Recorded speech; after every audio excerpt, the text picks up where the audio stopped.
अच्छा जी, आपकी खिदमत में हाजिर हूँ एक नए वीडियो लेक्चर के साथ। आप देख रहे हो knowledge of chemistry with IK।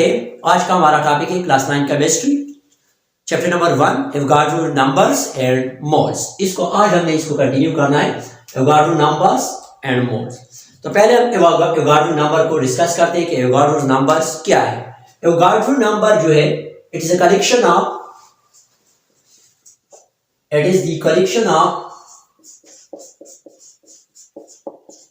collection of 6.023 multiplied by 10 raised to the power 23 particles।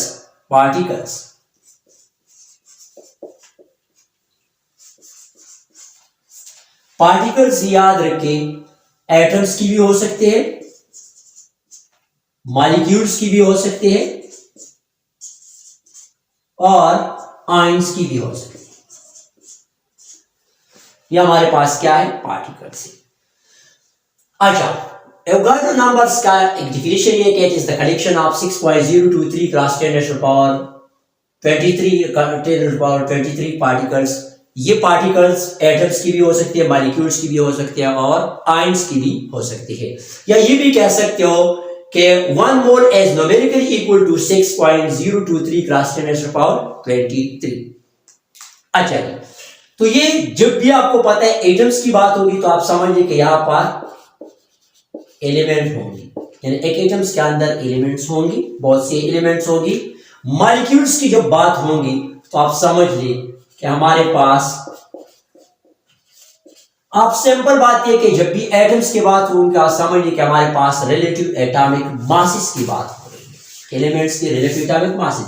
Molecules की जब बात होगी तो आप समझ लीजिए कि हमारे पास मॉलिक्यूलर मास की बात हो रही है।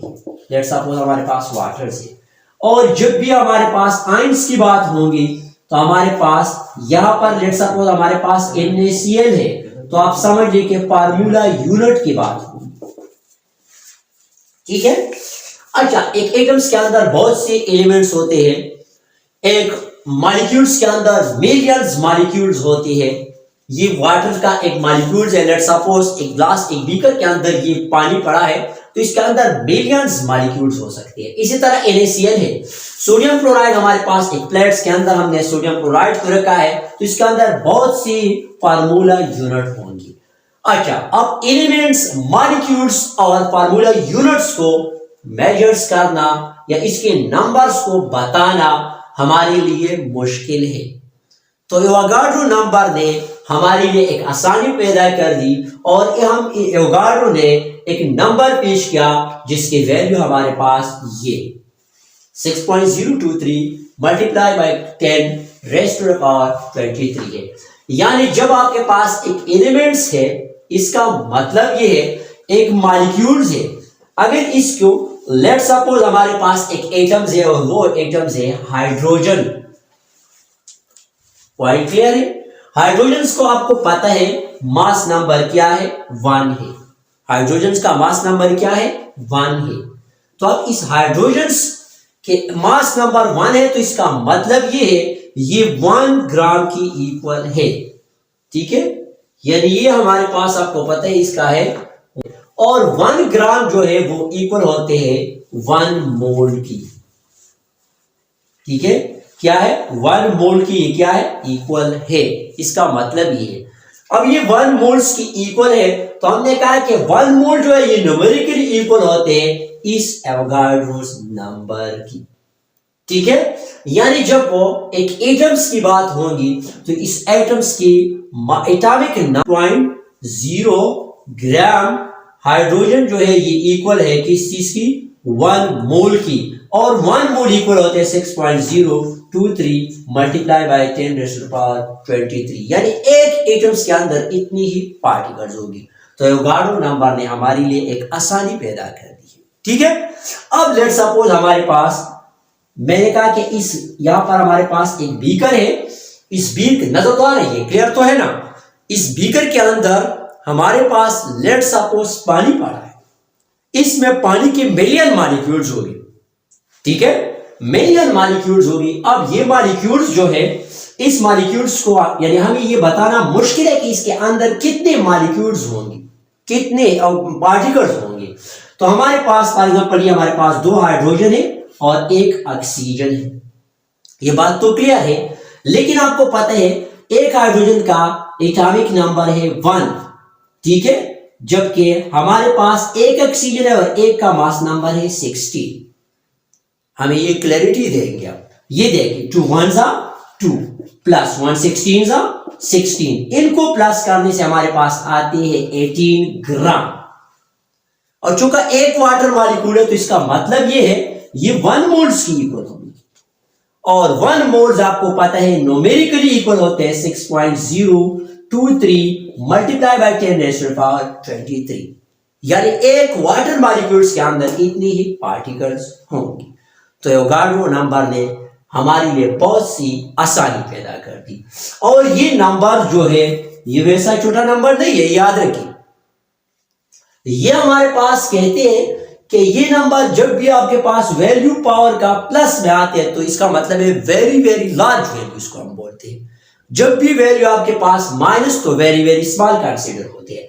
अब यहां पर हमारे पास वैल्यू जो ये प्लस में है, कहते हैं कि अगर पूरी दुनिया के लोग नॉन स्टॉप काउंटिंग स्टार्ट करें, पूरी दुनिया के लोग अगर नॉन स्टॉप काउंटिंग स्टार्ट करें तो इस नंबर्स को यानी इस नंबर्स को इक्वल करने के लिए तकरीबन 11 साल लगाएंगे। It is a very very large number, ठीक है। तो बहुत बड़ा नंबर है, यानी पूरी दुनिया के लोग अगर नॉन स्टॉप काउंटिंग स्टार्ट करें तो इस नंबर्स को कैलकुलेट करने में 11 साल लगाएंगे। बहुत बड़ा नंबर है, ठीक है।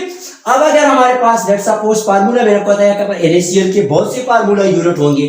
NaCl का आपको पता है सोडियम है, सोडियम का 23 है मास नंबर, प्लस हमारे पास क्लोरीन का क्या है 35.5 है, उनका 1 है, तो हमने इस दोनों को हम प्लस करें तो हमारे पास आते हैं 58.5 ग्राम आते हैं। और ये ग्राम इक्वल है 1 मोल की, और 1 मोल्स की वैल्यू हमने देखा कि हमारे पास क्या है, एवोगाड्रो नंबर्स की वैल्यू 1 मोल न्यूमेरिकली इक्वल होते हैं इस नंबर्स की। तो ये तो हमारे पास क्या था, यानी इस फार्मूला यूनिट के अंदर अगर हम पार्टिकल्स को कैलकुलेट करें तो हम ये अंदाजा लगा सकते हैं कि इसके अंदर इतने पार्टिकल्स होंगे, 1 मोल से। अब लेट्स सपोज ये पॉइंट ध्यान में याद रखिए, अगर हमारे पास अगर यहां पर वैल्यू हमारे पास लेट्स सपोज 2 आ जाए, यानी हमारे पास 2 वाटर मॉलिक्यूल्स है, तो फिर हम 2 को इस एवोगाड्रो नंबर, ये तो उनका 1 है तो मैंने इस 1 के लिए कैलकुलेट कर दिया, तो फिर हमारे पास ये 2 उनका ये क्या इसका मतलब है ये इसका डबल हो जाएंगी। अब ये 2 मोल्स होंगे तो 2 मोल्स को आप इस नंबर के साथ फिर मल्टीप्लाई कर देंगे, फिर इससे जो भी वैल्यू आ गया उसके अंदर इतनी ही पार्टिकल्स होंगे। ये हमें ये इंफॉर्मेशन कोड प्रोवाइड करती है, ये एवोगाड्रो नंबर से हमें ये इंफॉर्मेशन मिलती है। अच्छा जी, इसमें एक पॉइंट याद रखिए, एवोगाड्रो नंबर की रिप्रेजेंटेशंस की अगर हम बात करें, एवोगाड्रो नंबर की रिप्रेजेंटेशन हम करते हैं एवोगाड्रो नंबर को, ये याद रखिए, इसको हम Na यानी दोनों कैपिटल्स है, लेकिन ऊपर टॉप पर हम n लिखते हैं और बॉटम पर हम क्या लिखते हैं, n लिखते हैं, यानी ये इसके क्या है रिप्रेजेंटेशन है। ये एवोगाड्रो नंबर्स के बारे में हमें इंफॉर्मेशन देता है। अच्छा, इसके बाद हमने पढ़ना है ये एवोगाड्रो नंबर्स के बारे में, अब हमने पढ़ना है मोल्स को, ठीक है। अच्छा, अब हमने पढ़ना है मोल को। एवोगाड्रो नंबर तो क्लियर हो गया, ठीक है।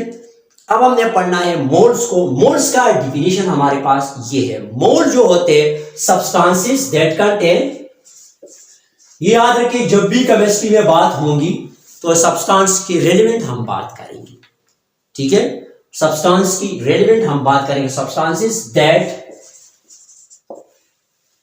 कंटेन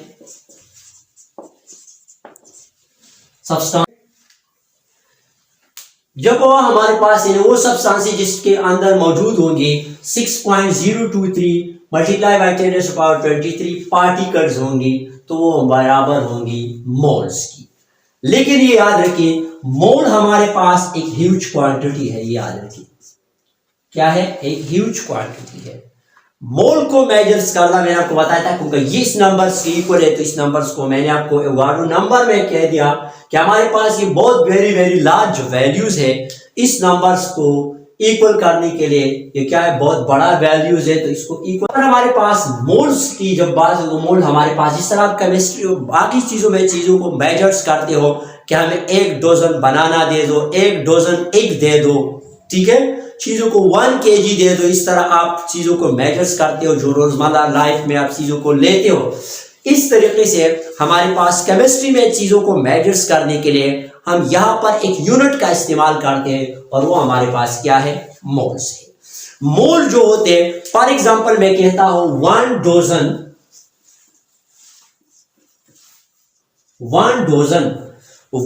डजन एग है या जो भी चीज है, लेकिन इस 1 डजन के अंदर आपको पता है 12 पार्टिकल्स होंगे।